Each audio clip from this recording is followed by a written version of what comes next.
Wait a second. This isn't your grandma's cancer show.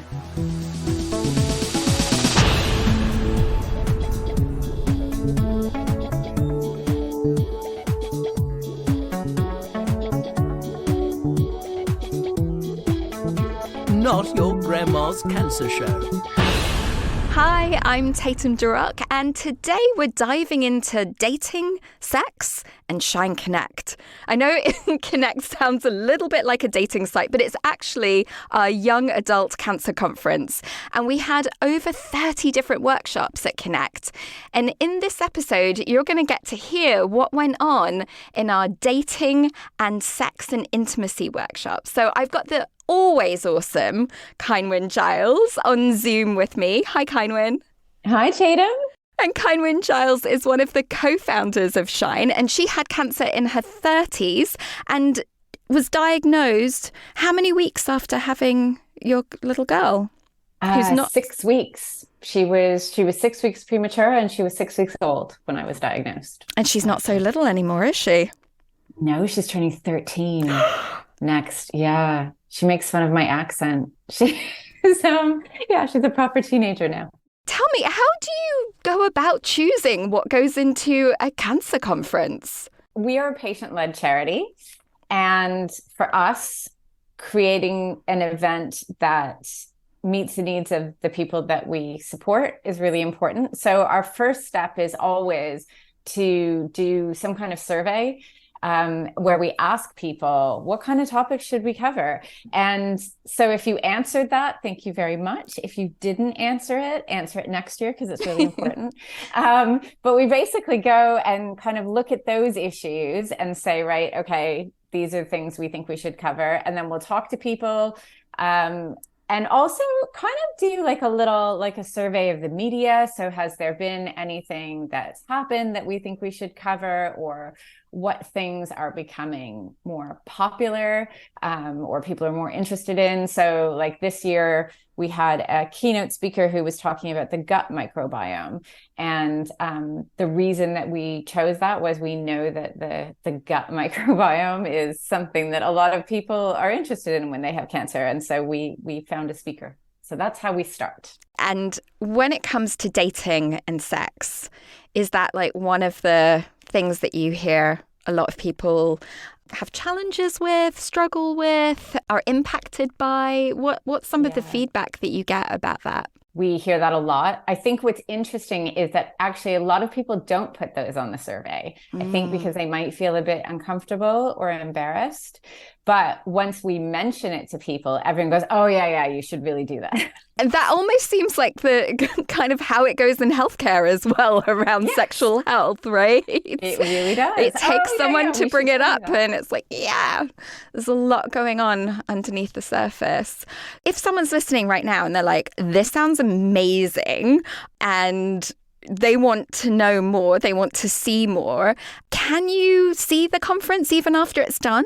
You definitely can. Thanks for asking, Tatum. We have put most of the sessions are up on Shine's YouTube channel, so you can look at them. Unfortunately, the one about the gut microbiome is not, because a lot of researchers don't want their research out there, which is totally fair enough. But our dating session is up there, and the cancer and intimacy session is also up there. So you can catch up on those, as well as I think about 25 others. Wow. Okay, that's that's a full day's viewing and then some. Absolutely. Yeah. So let's have a listen to Ali Asprey. I was actually in the dating session with her, and she has such a calming presence. She really does. Right? Yeah, absolutely. And she had cancer when she was a teenager, and now she's a confidence coach. And I have to say, like, she could give me some more confidence. Like, just we that. all need like a little pocket Ali with us. Right. I think. Yeah. Right. So have a listen. She's going to share about how you go about checking in with yourself to even know, are you ready to date? I think a big part of it is you don't want to feel pressured to go out there and have those experiences. Like Tatum was saying, some people kind of feel liberated, but others might feel heavy, and like they have all this kind of baggage now. So you do need to make sure that you're kind of truly ready to put yourself out there. Otherwise, you could be putting yourself through a lot of unnecessary stress on top of everything else that you've just experienced. And certainly for me and a lot of other people I've spoken to, cancer can change so much about your life, including your perspective and your priorities as well. So you might kind of notice a difference from the person you used to be before a cancer diagnosis when you'd go out on dates in the past. And it's really about kind of getting to understand what you want out of dating and whether you're ready for it. So getting to know the person you are now, the one who is going through cancer treatment or has finished cancer treatment and is kind of forging this new path. I've always said to people that I've worked with, spend some time alone building yourself back up first. So you could do things like meditation, taking yourself on kind of solo dates. Something that might help is writing down kind of a profile of this new you.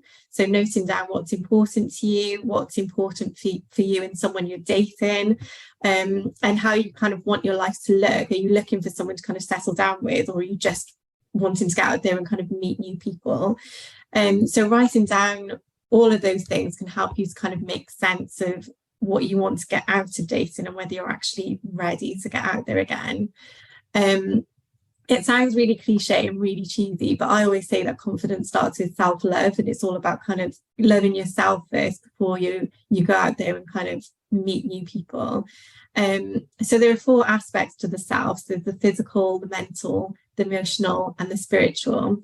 And I've handed Claire a document which should be in the resources section, which gives you some prompts to help you think about how you'll look after each aspect of yourself.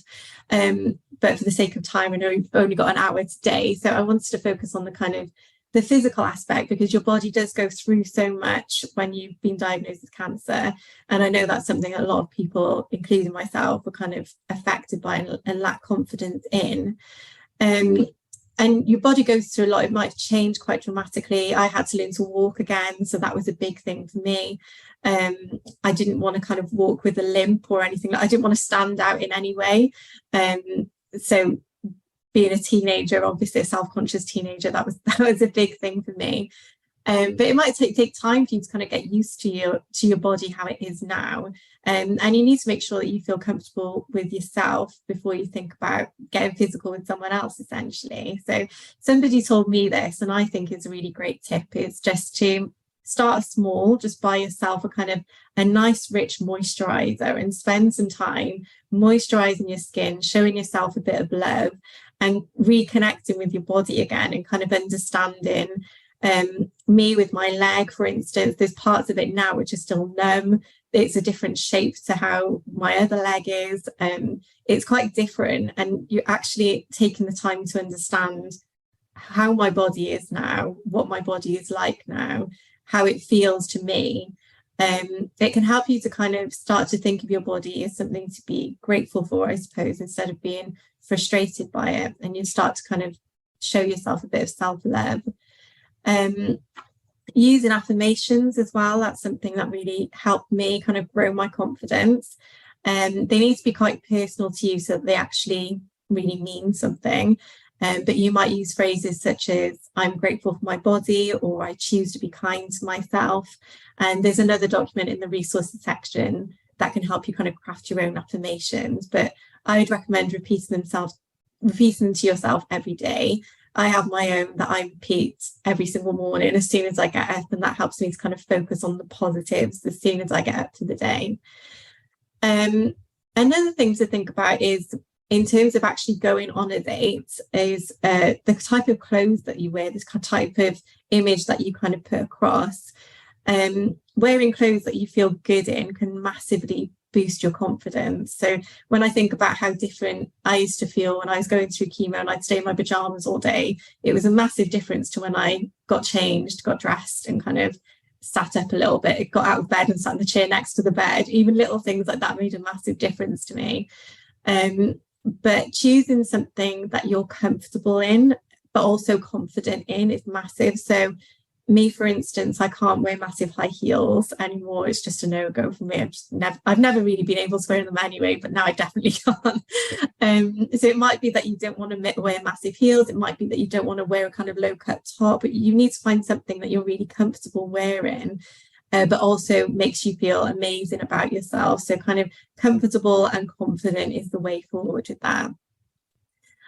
Body language as well. In terms of your body language going on a date, it's not just in the words that you're saying, it's the kind of way you're expressing yourself. So if you're just about to go out the door and you think, I'm really so nervous about this, there is a thing called power poses, which you can do. So the Wonder Woman pose, like this, with your hands on your hips. You might feel a bit stupid to you while you're doing it, but if you do it for 2 minutes, and kind of stand up tall, stand up straight, if you can, that kind of it gives you that extra bit of confidence before you walk out the door. And finally, I'd say taking it for what it is and taking the pressure off yourself. Dating's a massive thing, especially when you've gone through cancer and you're going through cancer. And remember that even if your date goes really, really badly, it's just another thing to add to your story. It's another story you can tell people. It's not the end of the world. You've come through a lot worse. Relax and kind of enjoy the experience for what it is without putting any expectations on it, because at the end of the day, it's cancer is only one part of your story.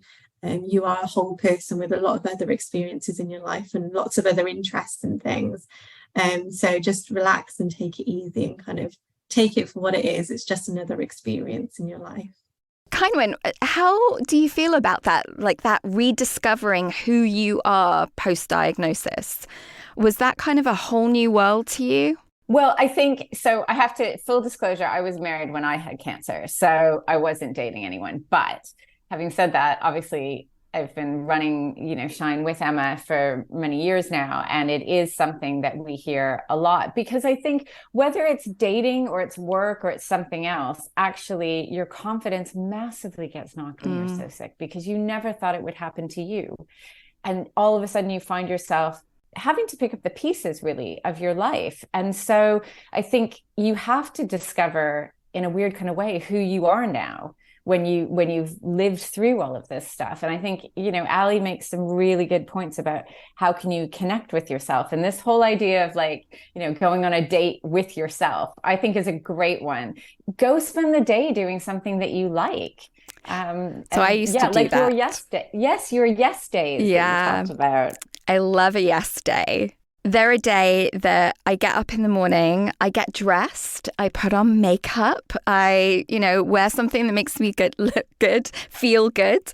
Any message that comes through or anything that comes through on email to some random thing, I say yes to. And then I continue saying yes through the end of the day.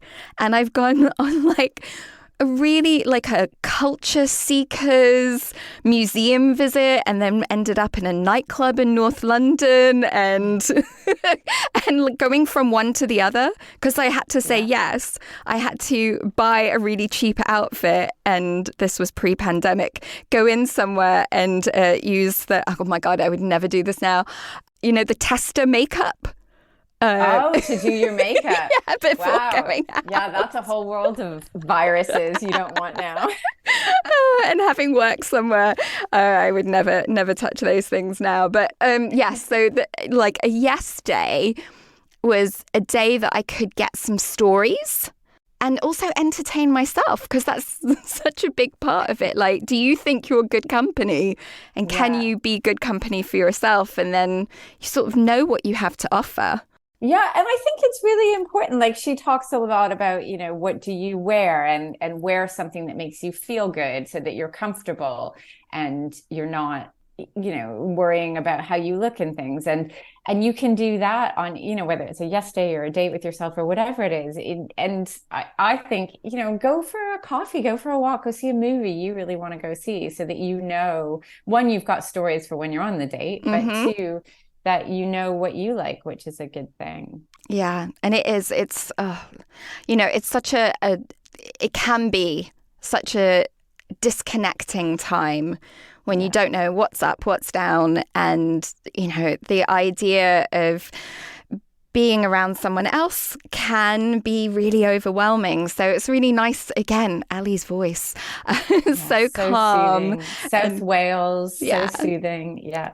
And, you know, she also, in the session that you can hear the whole thing and watch it on Shine's YouTube, you can, you know, really get a sense of like going easy on yourself. And if it doesn't work out, you know, it's okay, because most of the time it doesn't. And that's the normal up and down of dating. But when you're a bit more vulnerable, of course, you don't have that like protective bubble in quite the same way.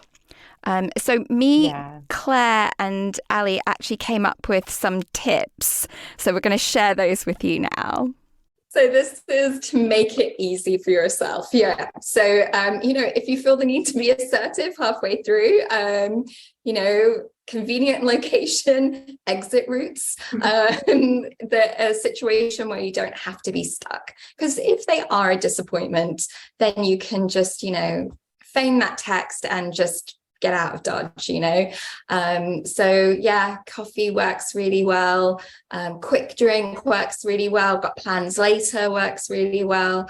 And yeah, just make it easy. You can always stay longer. You know, if it's all going good, you can be like, oh, actually, you know, my plans later got pushed a bit, so I've got another hour or whatever it is.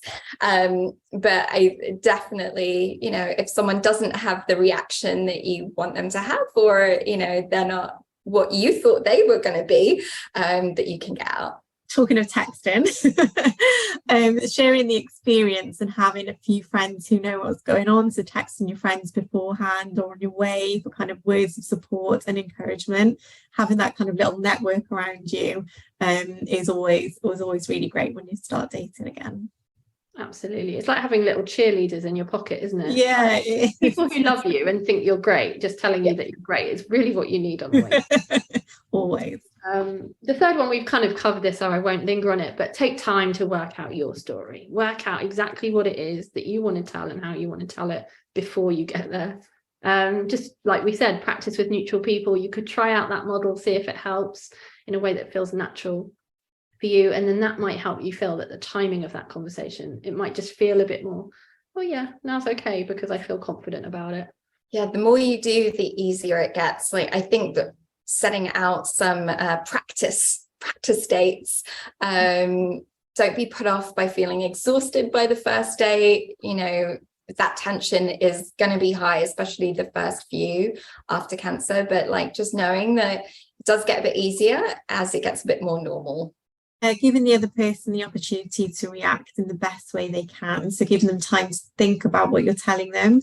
They won't have a playbook either on the best way to react to what you say. So kind of give them a chance to let it settle in and kind of take it from there. Plan what to say to end the date. So I don't know if anyone of you guys have found this, but I've been on some like 4-hour dates where I knew after 10 minutes that this really wasn't working for me. You're like, just sitting there kind of making conversation in a really awkward manner. Have an exit strategy so that if you feel it's not really working, that you're not stuck there with someone for hours, because I think that in itself feeds into what dates are like in our head. You know, we fill up this kind of memory bank of dates are stressful and awful because we've gone on these kind of dates where they didn't work out and we sat there for ages, and it was, you know, don't let that happen. Like we said, make the first date short and sweet and easy to exit if you want to. I was just going to say, I didn't listen to that rule once, and had a really fun first date that led me to waking up at theirs, but I was so hungover, I actually couldn't leave until 5 o'clock. I was so sick the next day. So I don't recommend that, but it happens. Just and you just had to move in with them because you were too unwell to go. It. Too tired to leave. Our last top tip is you will have dates that aren't all roses and fireworks, and it's really easy if you've been out of the dating scene for a while because you're not being well, or if you're just feeling nervous and anxious because of everything you've been through. It's easy to forget that that's quite normal.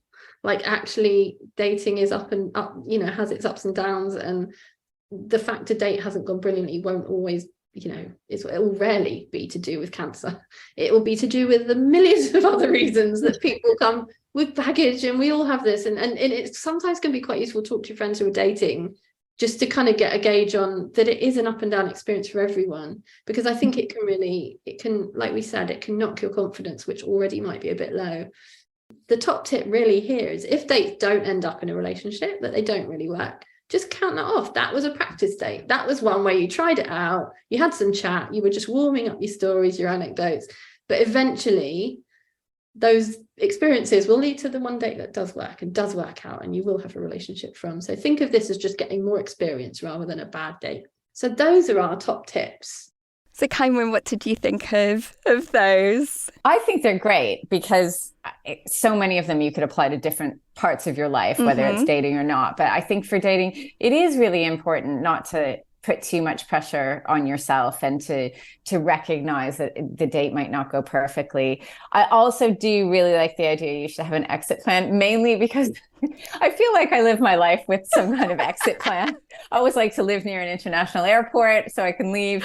No, I think it's, you know, I can't remember who said it now, whether it was Claire or Ali, but, you know, if you are having a nice time, that you can always say, oh, actually, my friend's delayed, I can stay for another hour. That's great. But actually, if you go in and you say, oh, I'm meeting somebody in, you know, an hour and a half, you've got an easy out. And I think Claire mentions that she's been on a few 4-hour dates that should have only been 15 minutes. So no one needs that in their life. It's good. No, and yeah, that was me that added in there that I had a really good date, but then got really sick the next day and couldn't leave their house till 5 o'clock the next day. Embarrassing. Like when you normally do a peace out, maybe, you know, at an appropriate time. Yeah. So we'd love to hear about your stories. Like if you've been inspired by this, if you've maybe been holding off, or, you know, I mean, so many things happen after cancer because, you know, like you were married, but of course, like a lot of people actually find that, you know, relationships sometimes change. Sometimes people have stayed longer in a relationship because they've been in it, you know, during cancer, and actually it has maybe run its course, and maybe it's a long time later. You know, I remember thinking at one point that I would never date again. And I was around this woman, and she was in her late 60s talking about her boyfriend and everything else. And I was like, oh, wait, hold on. Maybe I'm not actually 105. Maybe I can actually date again. You just feel like you're 105. I feel like I am. And it was hearing someone that was older, you know, just like, and she loves going out dancing and everything else. And I was like, you know what? I'm going to do this. So if you've been inspired, we'd love to hear from you. Tell us your tips. Tell us your bad dates. You know, find us on Instagram, join the Shine community, and then you've got other people to share your bad dates with, and they can share theirs too, which always makes you feel a bit better, doesn't it? Absolutely. Yeah. Misery loves company, but in the best possible way. And what's the Shine Instagram page? So we are just at Shine Cancer Support on Insta, and you can drop us a message, and we could share it anonymously, or, you know, if you want to put your name to it, fine, but don't worry, we usually will anonymize that kind of stuff, but we can come back and chat about it, or we might invite you on the show. If you've got a story you'd like to tell, let us know. Yeah, we're always down to hear that. And, you know, we're not saying, you know, the order of this today is dating and then sex. We're not saying it has to go in that order. Sometimes of my life, it's definitely been sex. Then if they were good, a date might follow. So, you know, these things can go any way round. But when you were looking for people to do the sex workshop, how do you find people in this area, in this field? And is this something that's commonplace for people to be talking about sex after cancer?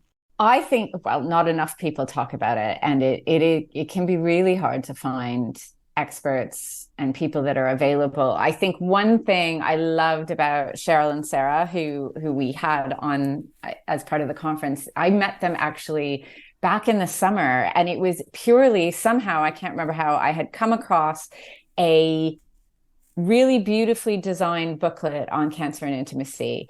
And I knew the person who had designed the booklet. So I emailed them and said, who wrote the content for this? And so she put me in touch with Cheryl and Sarah, who have this program called Cancer, Sex, and Intimacy. And so that was how I met them. I chatted to them in the summer. They live in South London. So we were like, oh, great. We all live in South London. We've all had cancer.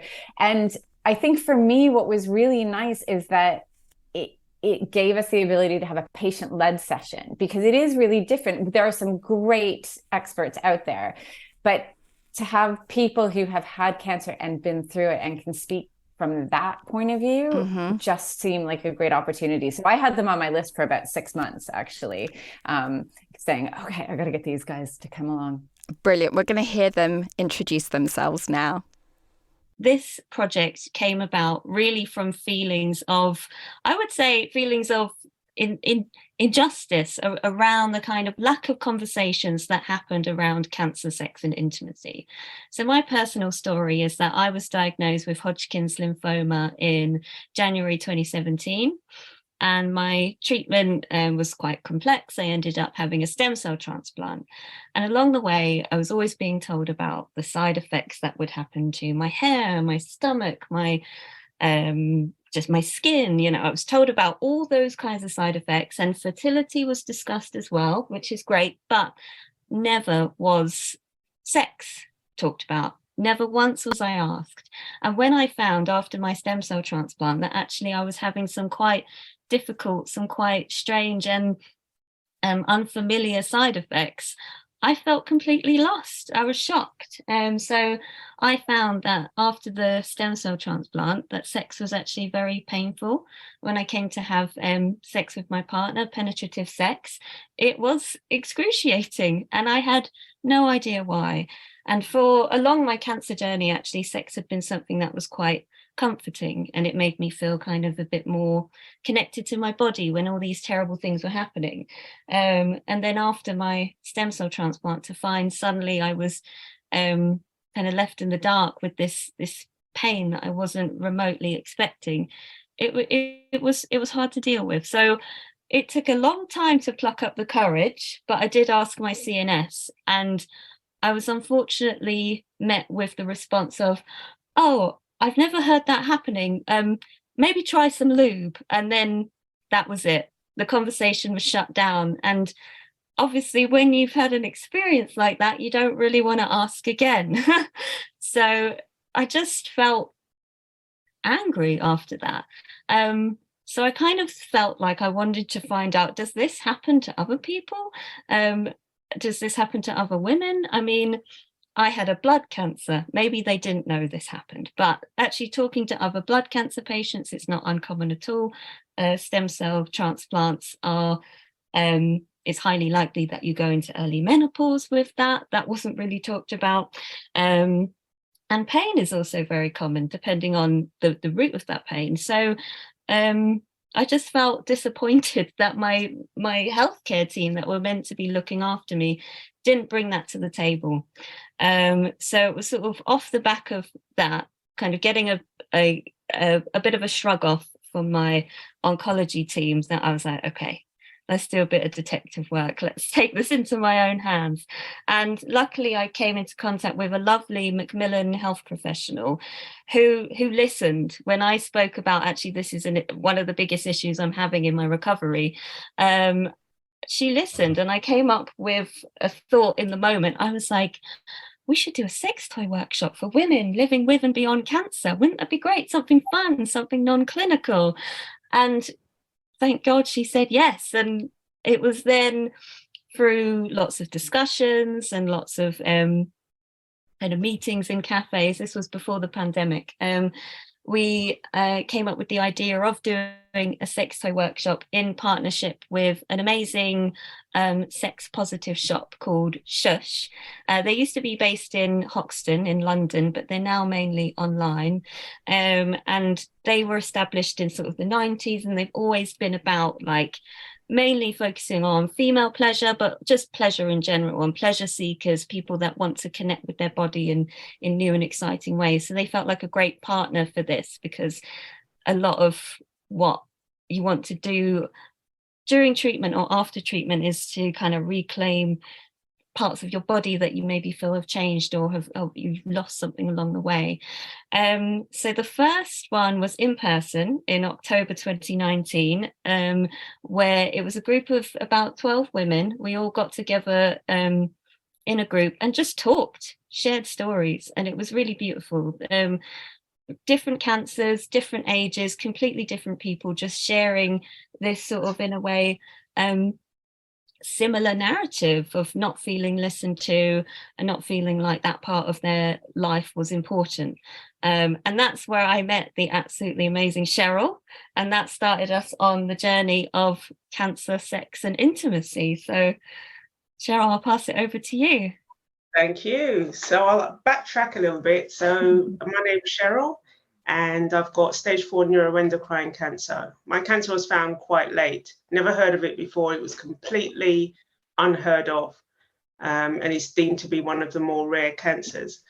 So I had my surgery, I had some treatment. I'm still on lifelong treatment at the moment. But what I found is that I had a major operation on my abdomen. And I thought at some point, somebody's going to say to me, refrain from sex, or you can resume, or, try this or try that. It wasn't mentioned. And I thought, okay, maybe they'll mention it later on. I mentioned some issues around the scar, that it was tight, it hurt. Still didn't mention it. I thought, okay, maybe this is just the norm. Look through the booklet, nothing there. Anyway, I happened to meet I'll call him a young man, at a liver cancer clinic, believe it or not. We were sitting in the waiting room, waiting for our appointments, met each other, happened to kind of be friends, but fall in love, if that makes sense. But anyway, so one of the things he said to me was that his friend came to visit him one day and says to him, so how's your sex life? And he's like, what? I've got cancer, I'm stage 4, and you're asking me about my sex life. And I sat there and I thought, well, why not? It's part of you. You're still here. You're still alive. You've still got feelings. All those emotions are there. They don't disappear because you've had chemotherapy or radiotherapy or your surgery. You're still who you are, just things have changed.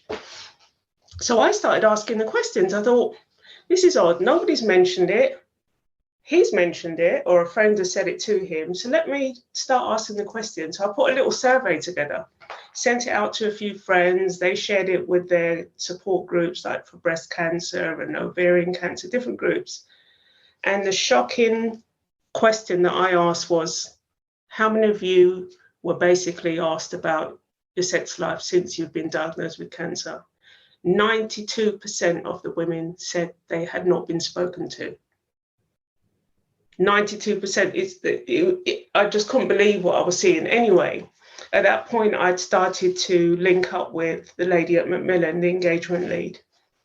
And I told her that I'd done this survey. I found it really shocking, and I was on a mission. I think it was a way of coping with my cancer as well, trying to find something to do, because I was previously working full time and I couldn't work. Anyway, she said, not a problem. We can do that, Cheryl. And she said, oh, by the way, there's a lovely event going to take place at Shush Women's Store in Hoxton. Would you like to come? Put both hands up. That's me talking about sex. Of course I'm there. I love both of them. Yeah, they're so cool. great. They're both awesome. So great that they met each other as well. Yeah. Yeah. It was like the stars aligned and brought them together. They're a great duo. Yeah, and I love that Cheryl met, her love at a clinic. That's yeah. I mean, but I love that she did the survey. Was like, oh, I'm just going to make a survey because I think this is a problem, and then I'm going to prove to you it's a problem. Which is awesome. And I'm actually surprised it was even 92% of people hadn't been asked. I would love to know who those 8% were, because I'm not sure. I don't think I know 8%. 8% of the cancer patients I know haven't been asked, I wouldn't say. Yeah. It really is shocking how little it's spoken about, and even in some support groups as well. Like there's a real hesitancy to bring it up, and a lot of the resources out there, I know when I first started looking, they were for older people.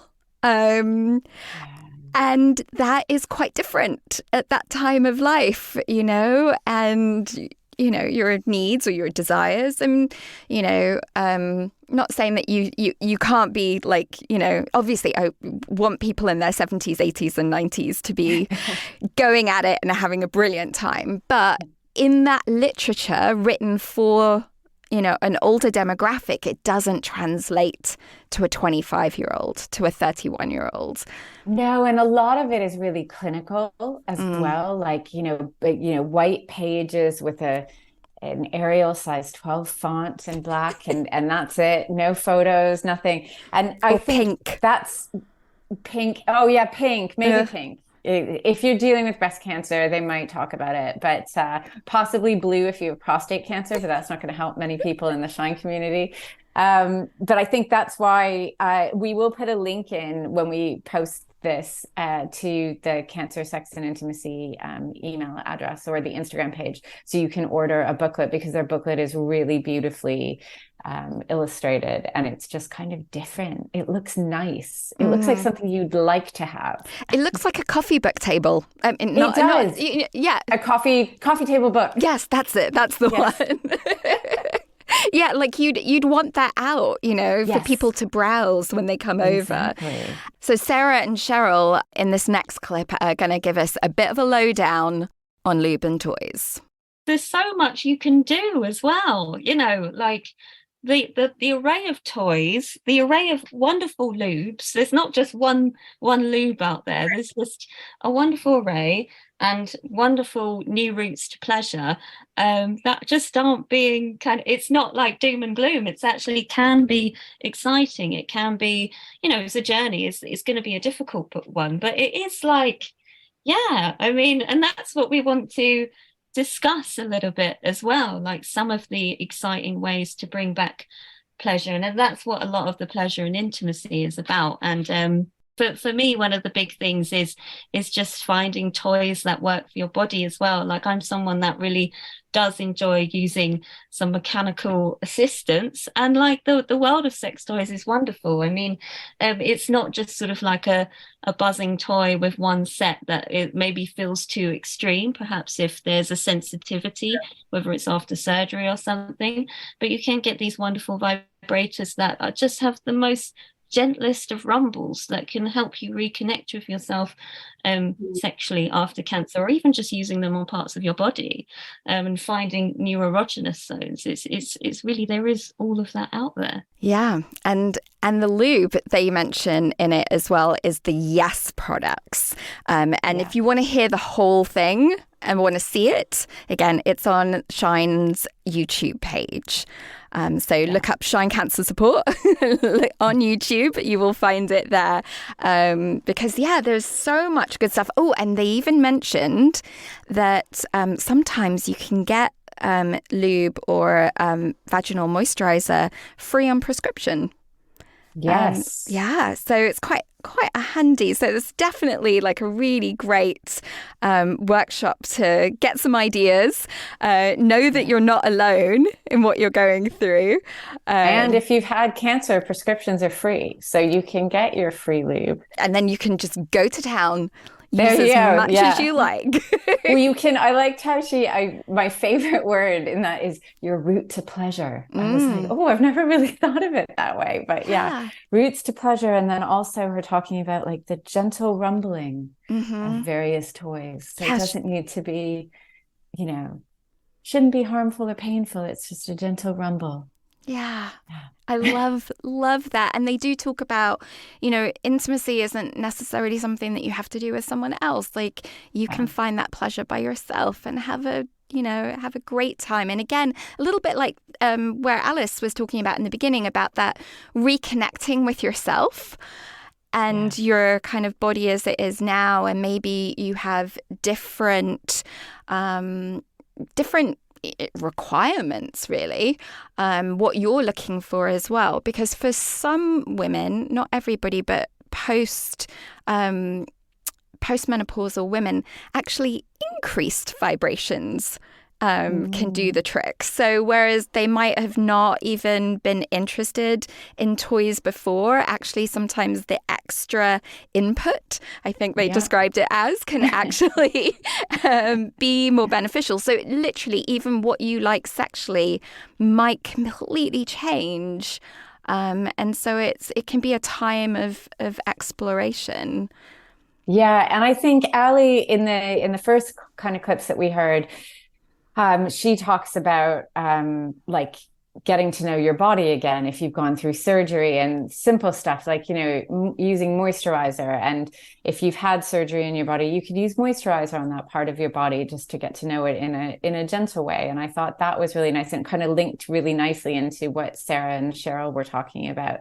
But then also, that session, I should say, it wasn't only for women, it was for men as well. They did try to, and people who are non-binary as well, to sort of open it up to everybody. But there's also links into menopause as well. And we had a menopause session, which actually, Tatum, I know you hosted as well. But we had a great menopause session at Shine Connect, video also on the YouTube channel. But, so if you've got questions, you can kind of hopefully link a few things together to help you for wherever you are, whether it's confidence, whether it's intimacy, whether it's menopause, and find, sort of put together your own package of things that might be able to help. Yeah. And I actually found out new things. I mean, I think that's the thing, is that even when we're working in this area and we think we've got like, oh, okay, I've got a handle on all the different things that are out there, there's always something new. And Dr. Murad Seif, he told me about new medication that can help with hot flushes that are not HRT. Really, really great and interesting things out there that are important to know so that you can feel empowered. You can ask a healthcare professional what you need and know that like you're absolutely entitled to your pleasure. Absolutely. And I think that's the thing, where Shara, I think it was at the beginning, talking about how she spoke to her CNS, and her CNS was like, oh, I don't know, I've never heard that before. If they've never heard it, it's not because there's something wrong with you. It's because they never asked or they weren't listening. Mm-hmm. I do truly believe that, because these are problems that are shared so much by so many people, and they just don't get talked about. So if you are feeling that way, or you have been knocked back by medical professionals, it's really important to know that actually, you're not alone. And there are some good resources out there for you. Oh, Kynwyn, it's always lovely chatting to you. It's so nice to have you here. And we'd love for more people to get this info. We'd love for more people to have more dates, more sex, more pleasure. So if you're listening to this podcast, what we would love, love, love you to do, if you like it, is to write a review, because it actually helps us get out to more people, gets this information out. And so you'd be doing us a massive favor if you could write us a review. So thank you so much in advance for that. Thank you, Kynwyn. That could be your one good deed for the day. Just press like, subscribe, write a review. It'll take you 2 minutes. We'd love that. And thank you so much to the wonderful Radio Facilities for sponsoring our podcast. We'll be back soon. Bye.